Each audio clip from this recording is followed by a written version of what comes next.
जी, तो मस्जिद अब्बास का दौरा करने के बाद, वहाँ की सूरत हाल दिखाने के बाद, अब मैं यहाँ पहुँचा हूँ बहावलपुर विक्टोरिया हॉस्पिटल में। डॉक्टर आमिर जो एमएस हैं इस अस्पताल के, वो मेरे साथ मौजूद हैं। डॉक्टर साहब, मजमूई तौर पर कितने ज़ख्मी आपके पास आए इस भारतीय जारहियत के बाद? सर हमारे पास जो रात को पेशेंट्स लाए गए थे उनमें से जो इंजर्ड थे उनकी तादाद 37 थी। इनमें से मोस्टली पेशेंट डिस्चार्ज कर चुके हैं हम, जिनमें माइनर इंजरीज़ थी, जिनमें हेड इंजरीज़ थी, एब्रेजन्स थे, लेसरेशंस थे। और टोटल जो हमारे पास डेड बॉडी लाई गई थी वो 14 है सर। उनमें 3 बच्चे थे सर, माइनर थे, जिनमें 3, 2.5 एंड 3 ईयर्स एज थी। 3 बच्चे भी थे जो शहीद किए गए? क्या उम्रें थी उनकी? तो उनकी ये आप सुने, ये 3 बच्चे थे जिनमें आतंकवाद तलाश कर रहा था भारत। क्या उम्रें थी उनकी? सर उनकी एक में एज थी 3 सर, एक 2.5 था, एक 3.5 था। उसके अलावा सर 8 लेडीज़ थी, जिनमें से एक लेडी प्रेग्नेंट थी जिसकी 8 मंथ्स की गेस्टेशन थी सर। साथ जब उसकी डेथ हुई है तो साथ उसके बच्चे की भी डेथ हो गई है। तो टोटल जो 14 हमारे पास लाए गए उनमें 8 फीमेल थी सर, 3 हमारे पास माइनर थे और 3 मेल थे सर। तो अब इस वक्त कितने पेशेंट एडमिट है, चेक कर सकते हैं? आइए। फीमेल हमारे पास जो मौजूद हैं उनमें माइनर इंजरीज़ हैं, जिनको फेशियल इंजरीज़ हैं और हेड इंजरीज़ हैं। एक बच्चा है जिसको ब्लास्ट विक्टिम था, जिसको हेड इंजरी थी साथ, अभी वो स्टेबल जी सर। बाकी ये सब ये बच्चा दिखाएं। ये बच्चा उसी मस्जिद अब्बास के करीब, वहीं उस बच्चे को हिट किया गया। और वो बच्चा दिखाएं सर। इस बच्चे को क्या इंजरी हुई? सर, इसको बेसिकली सर कंकशन था सर, हेड इंजरी थी सर। उस वक्त अनकॉन्शियस था सर, अभी ये कॉन्शियस धमाके की साउंड से, उसकी ट्रॉमा से। जी सर, इसी तरह से। बाकी सर ये फीमेल हैं, इनको हेड इंजरीज थी और माइनर इंजरीज थी। रहने दे। ये इस खातून का क्या कसूर था? उस बच्चे का क्या कसूर था? और ये इनकी वालिदा हैं? अच्छा, इनसे बात हो सकती है अगर आप मुझे वक्त दे थोड़ा सा। जी बहन जी, सलाम अलैकुम। वालेकुम सलाम। आपका बेटा है? भड़ेंज है, भेड़ ना। अच्छा, आपका भांजा है? जी हाँ। क्या नाम है इसका? भूराल। ये कहाँ रहता है? ये मदरसे में पढ़ता हाँ। मदरसे में ये बच्चा पढ़ता है? तो इसके साथ जब वो धमाका होता, ये वहीं था? जी इतना ही हाँ। वल धमाका थे ना, पहला थे सुते पे हान, दूजा जले ते उठी पेन, वल जले दूजा थे उनके बाद ये जे ना उठ दे डरिए जो है न दे एक सिक्योरिटी गार्ड है, अल्लाह जाने उस्ताद है, उन्हें आखे भी बालो तू आपकी जान बचा दे, भाज बनो वाले कोई बैक साइड दो हा गेट ऊं साइड दो भजे जो है जिमें सारे बाल दो आबादी है ए वशो दे आबादी है, पैरू नंगे भजदे रह गए ए वाल जले वेले किथई ढट्टा जो है बेहोश थे उतुए दिल छोड़ गए, हाँ छोड़ गए। हुन एक वाल बिया एक रही लोग आदे चाहते इतना अस्पताल पहुंचे। होने दी तबीयत कैसी? होने की तबीयत कुछ बेहतर है जी हाँ। बेहोश रह गए 2 दिन बेहोश रहे? जी हाँ, कल हो गए मैं आके बेहोश रहे। अल्लाह आपको इसको सेहत दे, आपको हौसला दे। जी हाँ। आप घबराए तो नहीं? बहु घबराने से सारे घर होश क्या ना है जे ना साकुदा के नहीं इतना धमाका थे बाल हेन क्या ना बहु सारा हमला थे जे ना रोंदे रह गए। अल्लाह ने उसे ज़िंदगी दी है। अल्लाह पाक ने इस बच्चे को ज़िंदगी दी है, बचा ली है। जी हाँ। आपको भी अल्लाह हौसला दे, सब्र दे। जी हाँ। बहुत शुक्रिया आपका। ये बता रही थी कि ये बच्चा जो है, क्या नाम बताया आप? भूराल। भूराल सामल। भूरा, प्यार से उसे कहते हैं भूरा सांवल। ये बच्चा सामल ए इसका- पीरा कट्ठे हन, वो भाई इकट्ठे वहाँ। दूहे भाई कट्ठे हन, ओ हौसले च रह गए ए शुदा वाल बेहोश थी गए। अच्छा, दूसरा भाई बता रही हैं कि वो हौसले में थे, ये धमाके की आवाज़ सुन के ये बेहोश हो गया और इसे फिर हॉस्पिटल लेके आए। और इसकी जो खाला हैं, उसके जो जज्बात आपने देखे, तासुरात देखे, नाकाबिले बयान है, मेरे पास लफ्ज़ नहीं है कि ये भारत जो है और मोदी ये इस बच्चे में आतंक तलाश कर रहे हैं। ये दहशतगर्द था जिसको मारने आए। बड़ा दुश्मन बना फिरता है जो बच्चों से डरता है। ये मोदी के लिए। और ये आप मेरे पास आसपास भी देख सकते हैं, ख़वातीन हैं, बुरी तरह से इंजर्ड हैं और यहाँ पे उनका ख़ास इलाज, मुआवजा और ख्याल रखा जा रहा है।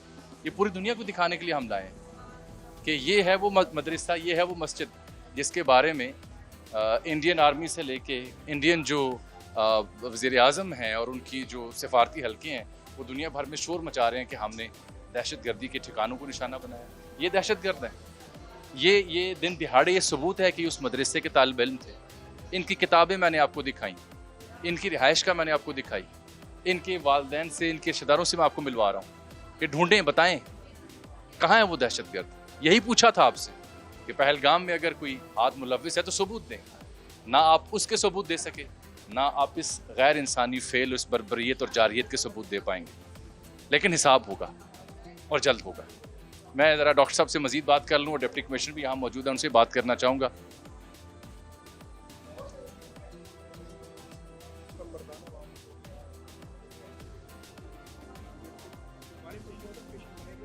इस बच्चे से भी मिल के आया हूँ और बाकी आप बता रहे हैं कि 36 में से 37 टोटल थे सर, उनमें से जो है हमने 33 डिस्चार्ज कर चुके हैं सर। उनको माइनर इंजरी। जी माइनर इंजरीज थी। माइनर इंजरी ऐसी थी कि सर कोई कंकशन था जिसको उस वक्त आप ब्लास्ट। सिर्फ आपके पास 3 मरीज हैं? जी सर, हमारे एक वो खातून, एक बच्चा और तीसरा। अच्छा, ये बुजुर्ग खातून है, इनके साथ अच्छा इनको क्या हुआ? फेशियल इंजरीज हैं सर, इनको लिम्ब इंजरीज भी हैं। अगर आप देखें तो इनका फेस बिल्कुल ही ट्रॉमेटाइज हुआ है, बिल्कुल शार्पनर्स लगे हैं कि जैसे मिसाइल वगैरह का कोई एजेस वगैरह लगे, तो ये भी वहाँ पे मौजूद थी। बाकी जो हमारे पास जितने रिसीव डेड लाए गए थे वो सारे क्रिटिकली इल थे। वो है जैसे बिल्डिंग कोलैप्स होने की वजह से उनको कंकशन हुई है, हेड इंजरीज़ हैं, मेजर इंजरीज़ हैं कि जो चेस्ट ट्रामा और इस तरह की इंजरीज़ की वजह से डेथ हुई है हमारे पास। उनमें से 3 बच्चे थे और 8 खवातीन थी। और वो जितने भी आपके पास शहीद होने वाले हैं यहाँ के मुकामी थे? सर लोकल यहीं के लोग थे। पहले मैं डिप्टी कमिश्नर से बात करता हूँ। बहुत शुक्रिया और थैंक यू वेरी मच कि आप वैसे डॉक्टर वो जिम्मेदारी अदा कर रहे हैं जिसके लिए आप जाने जाते हैं। ये लोग भी आपको दुआएं देंगे, कौम भी आपको आपकी तरफ देख रही है, आपको सैल्यूट पेश करती है। जी, मेरे साथ अभी यहाँ deputy commissioner Bahawalpur doctor Farhan भी मौजूद हैं। वो भी कल से लेके सारी सूरत हाल का जायज़ा ले रहे हैं और जो इंतज़ामी उमूर उनको देख रहे हैं। डॉक्टर साहब, कल आप कहाँ थे जब आपको ये इत्तला मिली मस्जिद अब्बास को हिट करने की? क्या कल कोई 12:34 और इट वाज 35 AM रात का आई वाज एट हाउस और आवाज़ 3 जो मिसाइल्स थे उनकी स्ट्राइक की आवाज़ आई। Immediately I called 1122। वहाँ से कंफर्म हुआ कि there is some missile attack and then we rush to the spot. जो 4th अटैक था वो वहाँ पे जब हम पहुँचे, DPO साहब RPO साहब हैं, तो वो हमसे कुछ डिस्टेंस पे हुआ, लाइक 400 और 500 मीटर्स अवे। तो जो ज़्यादा कैजुअल्टीज़ हुई वो जो लास्ट हुआ था उस मिसाइल अटैक से हुई। और ये जो लास्ट वाला अटैक था मिसाइल अटैक, ये शो करता है कि जो हमारी रेस्क्यू की एफ़र्ट्स थी उसको भी वो सबोताज करना चाहते थे, क्योंकि पहले 3 जो अटैक हुए वो 1 by 1 हुए, उसके बाद 15 और 18 मिनट्स का गैप था और उसके बाद लास्ट वाला। ये बड़ी अहम मालूमात है जो DC साहब जो जिम्मेदार हैं वो बता रहे हैं कि एक प्लानिंग के तहत पहले 3 हमले किए गए और जब ये माइंडसेट बना कि आप रेस्क्यू के लिए लोग आए होंगे तो फिर हिट किया गया। तो यानी कि रेस्क्यू करने वालों को हिट किया गया, ये प्लानिंग थी उनकी।